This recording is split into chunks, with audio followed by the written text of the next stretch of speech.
Welcome to another episode of the Lifelong Rivals Sports Podcast. I'm Zack Kaufman here with Ryan D'Amico.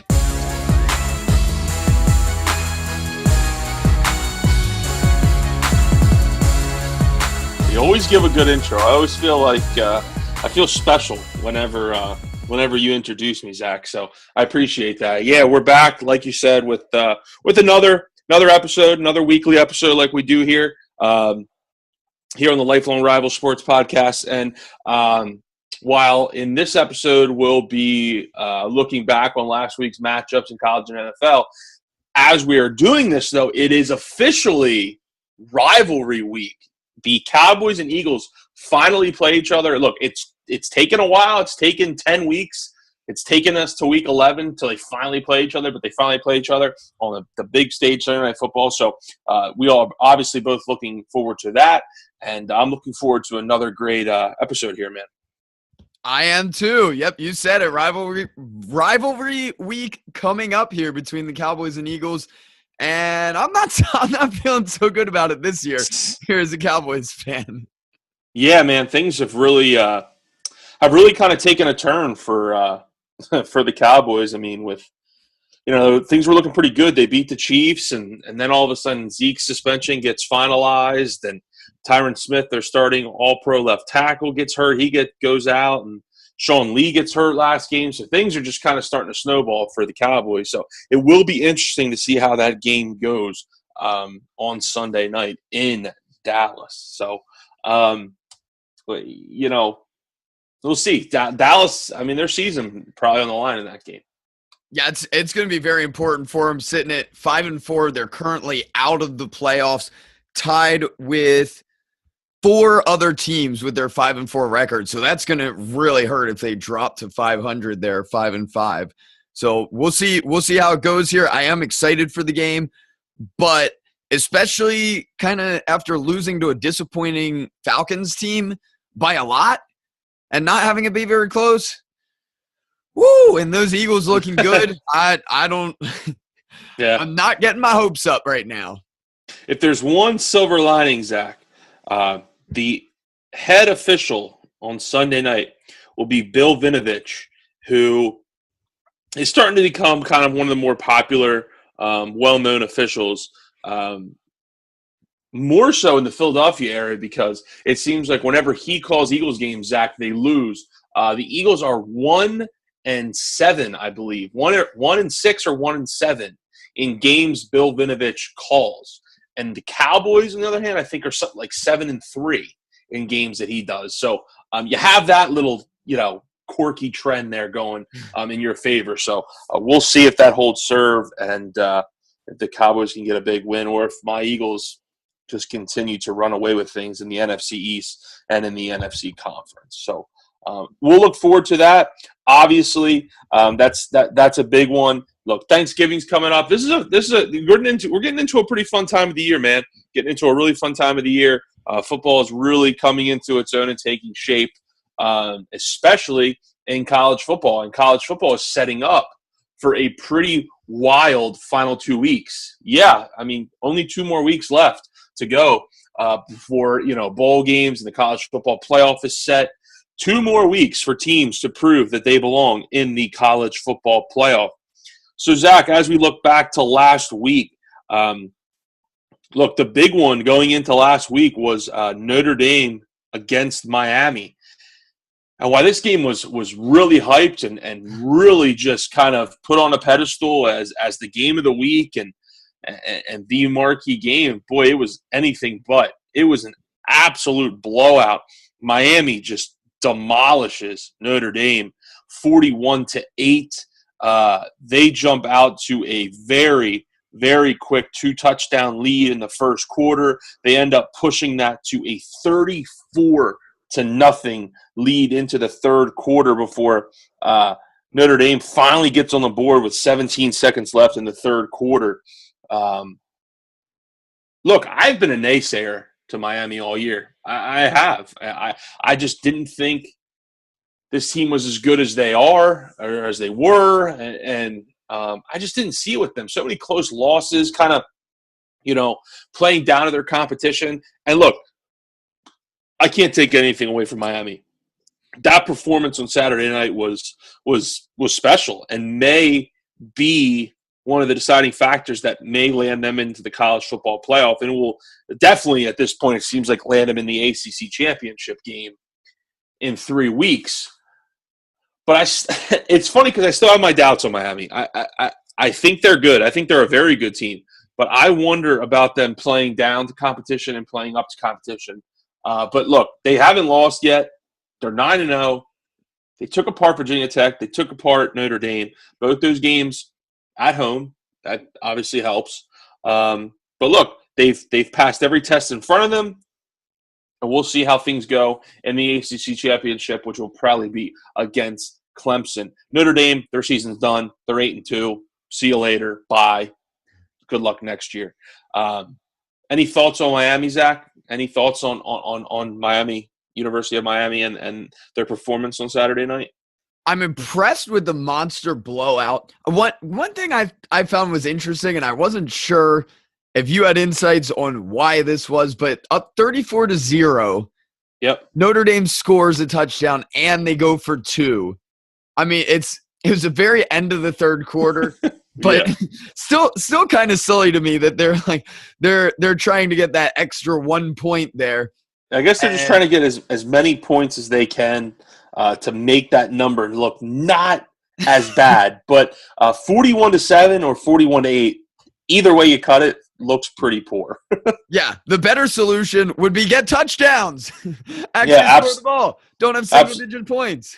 Right. Yeah. I mean, they switched quarterbacks in this game at one point in the second quarter. The backup that came in threw a pick six right before halftime with 34 seconds to go. Which, look, you score a touchdown there, it's 20-7, and things be looking pretty good for you. You come out at halftime, with some momentum. Hopefully, kid throws a pick six instead of being 20-7. Miami, it's 27-0. At halftime, and that was really the backbreaker in that game. I saw a tweet either yesterday or the day before. I can't remember when it was, and it was a short tweet, very subtle tweet, but a fantastic tweet. It said, "Where is Brad Kaaya right now?" And I thought that, and this whole season, I haven't even thought about that because so many people were like, when Brad Kaaya last year, Miami's quarterback, declared for the draft, people were kind of scratching their heads saying, what's he doing? He ended up being a 7th-round pick barely. He's not even in the league right now.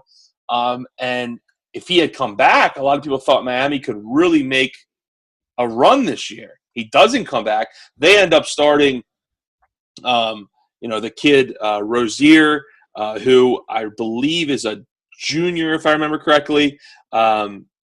Hadn't really played much. I didn't know what they were going to get. And it turns out to be kind of a blessing in disguise because they're 9-0. He's playing well. The whole team is playing well. Just funny to think, perhaps Brad Kaaya could have been in the same situation, but he decided to go to the draft, and he's not playing football right now. Yeah, that's always tough decision for people like that are kind of on the verge of the draft or lower in the draft of do you go back and take that chance that you can boost your draft stock, or do you go and try and take advantage of that opportunity to earn some money there coming straight out of college, which a lot of people end up doing because it could go both ways. It could be something that he comes back and gets hurt, which is always a risk, or it could be something where I know I always think of Jameer Nelson. That was a mid to low 2nd-round pick, came back for his senior year, had a great year there with St. Joe's, ended up being a 1st-round pick. He had an all-star year with Orlando. He's still in the NBA. He's had a very successful career. And that's something that definitely changed his life on that decision, but it could go either way. There's plenty of examples of people that have came back to college and gotten injured or had something, they played poorly and never got that opportunity at all. So it's always a tough decision when people are in that position. Yeah, it definitely is. And hindsight's 2020. You're damned if you do, you're damned if you don't. But either way, Miami gets a big win, and things are looking really good for the Hurricanes.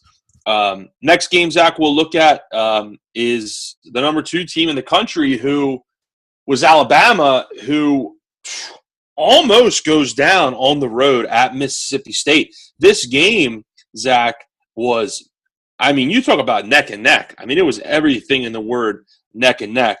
This game was tied with about 10 minutes left. Neither team could really get that decisive field goal, touchdown, whatever it was, to go ahead and break that tie until 31 seconds left in the game, when Jalen Hurts connected with Devonta Smith for 26 yards. And that put Alabama up, put them up for good, and they hang on and they win. But a lot of people now kind of scratching their head with Alabama, saying, is this Alabama team, are they as good as they have been in years past? Mainly because they haven't been tested really this year. Like, they played Florida State week 1, which at that point, Florida State, everyone thought was going to be a national championship contender. Obviously, that hasn't been the case this year. They've really fallen off. Other than that, Zach, they've only played one other ranked team, and that was LSU, who LSU is nothing special this year. And that was a 24-10 win at home for Alabama. So other than those 2 games, Zach, they really haven't been challenged. So a lot of people are kind of questioning and wondering, is this Alabama team that good? I think this Alabama team is that good. I really believe that. I just think there is the word that comes to mind with Alabama this year is complacency. I mean, when you're Alabama and you're that good, you're that good, and you don't really have very many big games on the schedule, it's hard to get up for every game every week. I mean, Zach, let's be honest, it's hard to get up for when you're taking on teams like Fresno State and Arkansas and Texas A&M and Tennessee. I mean, these low to middle SEC teams that you're going to beat. You're going to have an off. You can have an off week and you're still going to beat them. It's hard to get up for every game. And look, they found a way to win. I still think they'll be okay. It sets up a colossal game at the end of the year with Auburn, a team we're going to talk about next. But what's your feelings on Alabama, Zach? Do you think they're as good as they are, or are you a little concerned with the Tide? I like for teams to be tested like this, a good team that they can pull out. And a lot of times that's what gets them more focused continuing throughout the rest of the season. That especially against kind of an inferior team that now they know they've got to step their games up. What they played like is not good enough, and they've got to come back, whether it's in practice, they're working harder, whether it's in game, they're more focused, they're ready to go. I think this should be a benefit to, because they're a very, very good team on both offense, and their defense is incredible. Yep. So I feel like they're in a good position. If they would have lost this, that would have really hurt them. But to be able to pull it out, even though it probably shouldn't have been so close, I like to see that. I think they're in a good position, and they're in a good position to potentially move to number 1 after Georgia took that loss. Exactly, and we're going to get to them here in a second. You make a great point too, Zach. I as well like when teams get tested like this. I look at college basketball, and I look at, if you go out to a Western Conference with the West Coast Conference out there in the Pacific Northwest with teams like St. Mary's and Gonzaga, they are the upper echelon of that conference, and the drop off between those two and the other teams in the conference is very, very significant.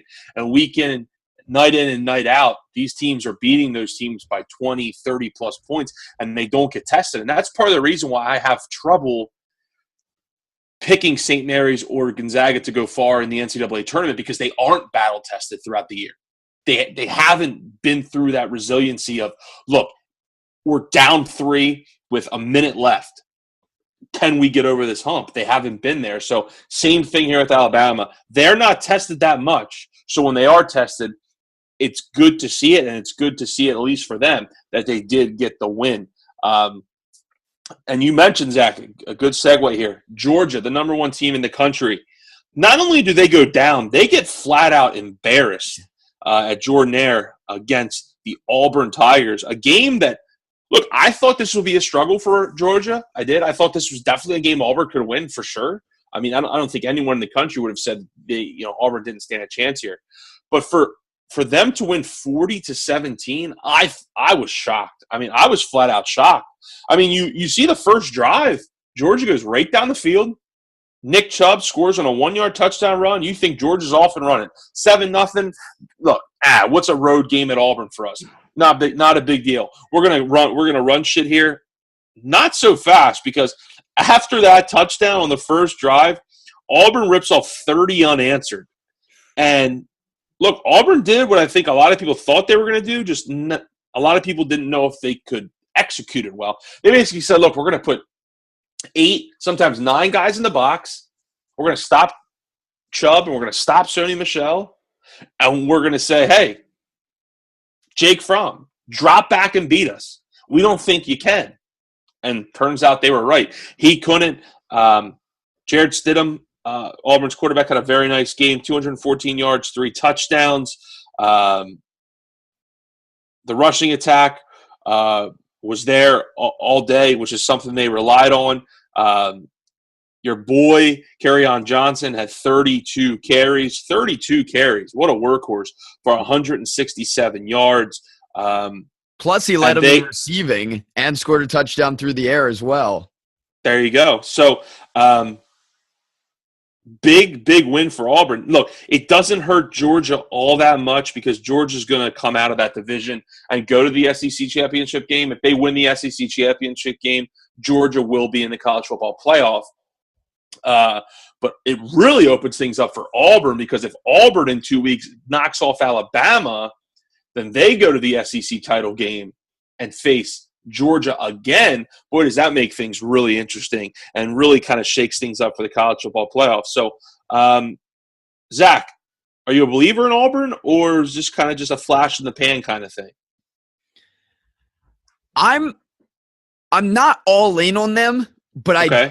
I do like them. I'd like to see them be a little bit stronger with their passing offense. Like I said, they rely a lot on Kerryon Johnson. He had a 55-yard catch, which made up most of his 66 yards. But that catch alone would have led the rest of the team in receiving yards. And right. during this game, admittedly, they didn't need him as much, or they didn't need the receiving game as much. Like you said, Johnson got 32 rushes. But I love their defense. I love their running game. Their passing game, it's been solid. It's incredibly efficient. Stidham, he completed 70% of his completions. He didn't turn the ball over. No interceptions at all. So as long as they can maintain that, that's fine. But the risk when they play Alabama is that great defense. If they can hold back Kerryon Johnson and make them throw it, yep. I don't know if they can hold up with just relying on that passing game. If Alabama is able to hold back that running game. And it's funny because Alabama's, at least offensively, is pretty similar to Georgia. They want to run the ball, and they want to set up play action for their quarterback, Jalen Hurts. So it's going to be interesting in 2 weeks. That game is in Auburn again, how Alabama and then how Auburn's defense, can they rise to the occasion again, stop that running game for Alabama, and try to force Jalen Hurts to beat you? Because, look, I don't think as a passer, Jalen Hurts can really beat anyone. So if you can kind of stop their running game and try to get a lead. I mean, if Auburn gets out to a lead, now look, I'm not saying if they get out to a 30-7 lead, I don't think see that happening again. But if they get out to a 10, 14-point lead in that game, that's going to be tough for Alabama to come back, just because Jalen Hurts isn't that prolific passer that can kind of put his team on his back and use his arm to come back and beat you. So sets up a very fun game, though, in 2 weeks. Like I said, Alabama at Auburn. Zach, real quick, last game I want to touch on. I just want to mention it, not get into it really at all. But Michigan State and Ohio State was the big Big Ten game of the weekend. Basically, this game kind of set up a make or break situation for both of these teams. The loser pretty much done in the Big Ten. The winner still have hopes alive. And that winner was Ohio State, winning 48-3. I mean, at halftime, Zach, this game was 35-3. The game was over. Realistically, with the way Michigan State's offense is, which is not anything special, this game was over halfway through the second quarter when it's 28-0. Game was over. That game's over. Michigan State on the road with that offense, or lack thereof, I should say, was not going to come back in that game. So Ohio State, which came off a tough loss the week prior to Iowa, they showed up in a big way, and they still have hopes for a Big Ten championship due to the Buckeyes. Michigan State, on the other hand, their season now is officially over for the most part. So that's all I have for college, Zack. It sets up a pretty exciting last 2 weeks of the season. Looking forward to this weekend. This weekend, usually the weekend before the last college football weekend, Zack, is usually pretty lackluster, and that kind of holds serve. The biggest game of the weekend is Michigan going to Wisconsin. Michigan, who had those 2 early losses in the season against Michigan State and Penn State, they've kind of been rolling here as of late, albeit against some lesser competition. I'll be interested to see how they perform against Wisconsin and on the road. And Wisconsin, a team that has been a big beneficiary of an easy schedule. Iowa was the first-ranked team that they have played all year, and some can even say Iowa, they're not really a ranked team. They really struggled on offense, and as they do on the road, Iowa does struggle. So that's the marquee game this weekend. Other than that, this is cupcake weekend for the SEC and the ACC. A lot of those teams are playing really poor competition. So I'm going to be honest with you, man. There's not another game out there that I'm really, really interested in, really. Other than that Michigan game, which it's fortunate because that's the team I root for. Other than that, not too much. TCU, Texas Tech kind of intrigued me a little bit, just with Texas Tech's offensive productivity. But other than that, not too much. Safe to say I won't be watching Mercer take on Alabama. So, but yeah. So that'll do it for college football. Looking forward to the last couple weeks here and seeing how things shake out. In about a little over an hour from now, Zach, the college football playoff weekly rankings will be revealed. It'll be interesting to see who moves where, who falls where after 3 of the top 4 teams, 2 of the top 4 fall, almost 3 of 4 with Alabama almost losing. So I'm interested to see how that shapes up here tonight. Thank you so much for listening to the Lifelong Rivals Sports Podcast.